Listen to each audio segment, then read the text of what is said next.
Elena moved quietly between the crowded tables, balancing a tray of steaming cups while the noise of the cafe swallowed her presence. Orders were shouted, chairs scraped loudly against the floor, and laughter erupted from corners where she wasn't invited. She had been working there for months, yet most people still called her, "Hey you," instead of her name. "Table 5! Hurry up!" the manager snapped, not even looking at her. She nodded quickly and rushed forward, her worn shoes slipping slightly on the polished floor. A group of well-dressed customers watched her with amused expressions. One of them smirked as she carefully placed their drinks down. "Finally!" he muttered. "What took you so long?" "I'm sorry," Elena said softly, lowering her eyes. As she turned, her elbow brushed the tray, and a spoon clattered loudly onto the table. A few drops of coffee spilled. The laughter came instantly, sharp and unforgiving. "Can't even do that right," someone whispered. Her cheeks burned, but she said nothing. She simply cleaned the mess with trembling hands, her silence feeding their amusement. This was normal. This was her life. Then the door opened. The air shifted. Conversations died mid-sentence as a group of men entered, their presence heavy and commanding. They wore dark suits, their expressions unreadable. At the center walked a man whose calmness felt more dangerous than anger. The manager's voice suddenly softened. "Elena, serve them." Her heart pounded as she approached their table, every step heavier than the last. She placed the cup in front of the man, but her hand shook, and a single drop spilled over the edge. Silence. He looked up at her slowly, his gaze piercing. Not angry. Just observing. Then he spoke, his voice low and steady. "Why do you let them treat you like that?" The question followed Elena long after her shift ended. It echoed in her mind as she walked home through dim streets, as she sat alone in her small room, even as she tried to sleep. No one had ever asked her something like that before. People had judged her, ignored her, mocked her, but never questioned why she accepted it.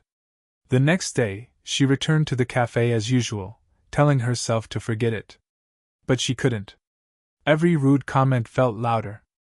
Every laugh cut deeper. "Move faster, you're not the only one working here," a coworker snapped. Elena opened her mouth to apologize, but stopped. "Why do you let them treat you like that?" Her fingers tightened slightly around the tray. Later that evening, the same man walked in again, his presence once more silencing the room. The staff grew nervous, rushing to keep everything perfect. Elena felt her heartbeat quicken as the manager gestured toward her again. "Go. And don't mess up this time." She approached carefully, placing the cup in front of him with steady hands. This time, nothing spilled. For a moment, he said nothing. Then he looked at her again. "Did you think about what I asked you?" he said calmly. Elena hesitated, her voice barely above a whisper. I don't know." He leaned back slightly, studying her. "That's not an answer." She swallowed, gathering a small piece of courage she didn't know she had. "I guess I'm just used to it." A faint shift crossed his expression, not pity, not kindness, something sharper. "Being used to it doesn't make it right." For the first time, Elena didn't look away. And something inside her began to change. The offer didn't come immediately. Days passed, then weeks, yet the man kept returning, always quiet, always watching. Elena began to notice things she hadn't before, how others straightened when he entered, how no one dared speak out of line, how power seemed to move with him. One evening, after her shift ended, she found him waiting outside. "You're late," he said calmly, as if it mattered. I had work," Elena replied, confused. He studied her for a moment, then spoke without hesitation. "Leave it." Her heart skipped. "Leave my job? That place is killing you," he said bluntly. Slowly. She didn't deny it. "I'm offering you something else," he continued. "Work for me." Elena's chest tightened. She knew what he was. Everyone did. This wasn't just a job, it was stepping into a world she didn't understand, one filled with danger she couldn't control. "Why me?" she asked quietly. His gaze sharpened. "Because you haven't broken yet." The words hit deeper than she expected. For a long moment she stood there, torn between fear and something unfamiliar, possibility. Her old life waited behind her, predictable, suffocating, small. In front of her stood the unknown. "I won't protect you," he added. "If you come with me, you survive on your own." That should have scared her more. But strangely, it didn't. Elena took a slow breath, her hands no longer trembling. "I'll do it," she said. For the first time, he gave a slight nod. And just like that, the invisible waitress stepped into a world where no one would ignore her again. The first weeks were nothing like Elena expected. There were no dramatic welcomes, no explanations, just work. Files to organize, messages to deliver, meetings to observe in silence. The building itself felt cold, controlled, every movement watched by men who didn't trust her. They didn't bother hiding it. "Boss brought in a cafe girl," one of them muttered. "Won't last a week," another said with a smirk. Elena heard every word. But this time, she didn't shrink. She focused on her tasks, memorizing names, faces, patterns. She noticed who spoke the most, who stayed quiet, who people listened to. It was a different kind of survival, one that required more than silence. Adrian never stepped in. He watched from a distance, giving her work but no guidance, expecting results without comfort. At first, that frustrated her. But slowly she understood, this wasn't cruelty. It was a test. One night, a deal went wrong during a meeting she was only supposed to observe. Voices rose, tension thickened, and suddenly, one of the men slammed his hand on the table.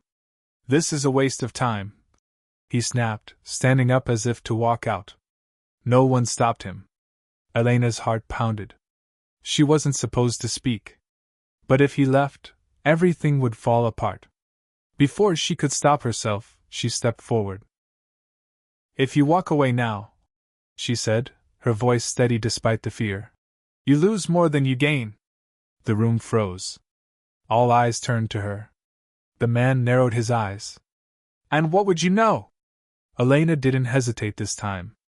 "Enough to see you're about to make a mistake." Silence. Then slowly, he sat back down. Across the table, Adrian watched her, not with surprise but quiet approval. For the first time, Elena realized something powerful. She wasn't just surviving anymore. She was learning how to stand. Power didn't arrive all at once, it crept in quietly, shaping Elena without her noticing. The girl who once avoided eye contact now held it. The trembling hands that once spilled coffee now stayed steady even in tense negotiations. People stopped laughing. They started watching. Adrian began trusting her with more sensitive meetings, important decisions, moments where one wrong move could cost everything. And Elena didn't hesitate. She listened carefully, spoke only when necessary, and when she did, her words carried weight. But power also brought danger. Whispers started circulating about her, some calling her Adrian's weakness, others accusing her of rising too fast.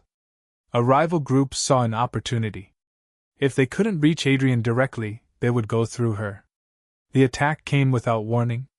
One night, as Elena left the building, shadows moved around her.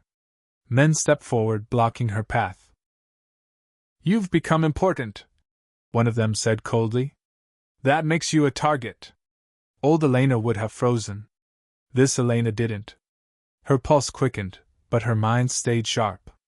She analyzed their positions, their distance, their confidence. They thought she was still weak. That was their mistake. When one of them lunged forward, Elena reacted instantly, stepping aside, using his momentum against him. Chaos erupted. She didn't fight blindly, she fought smart. By the time it ended, the attackers were on the ground, and Elena was still standing, breathing hard, but unbroken.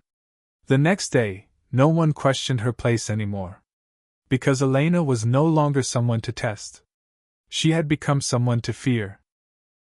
The truth didn't come easily. It revealed itself in fragments, small inconsistencies, quiet slips, details that didn't fit. Elena followed each thread patiently, ignoring the pressure building around her. Deals were failing.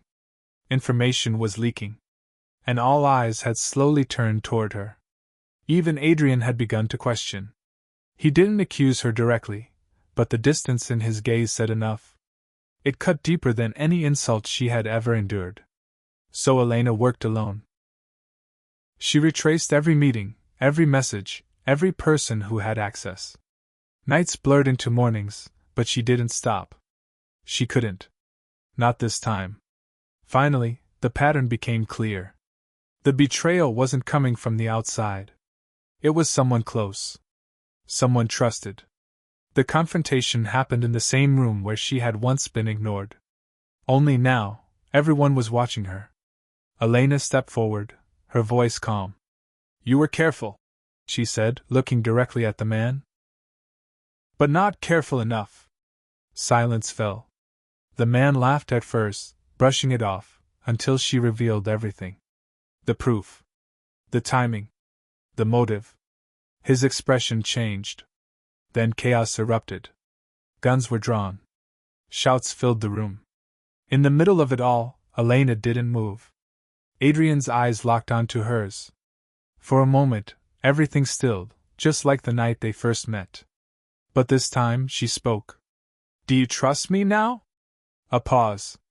Then, without hesitation, he answered, "Yes." Together, they ended it. And as the noise faded, one truth remained clear. The girl who was once overlooked had become the one who saw everything,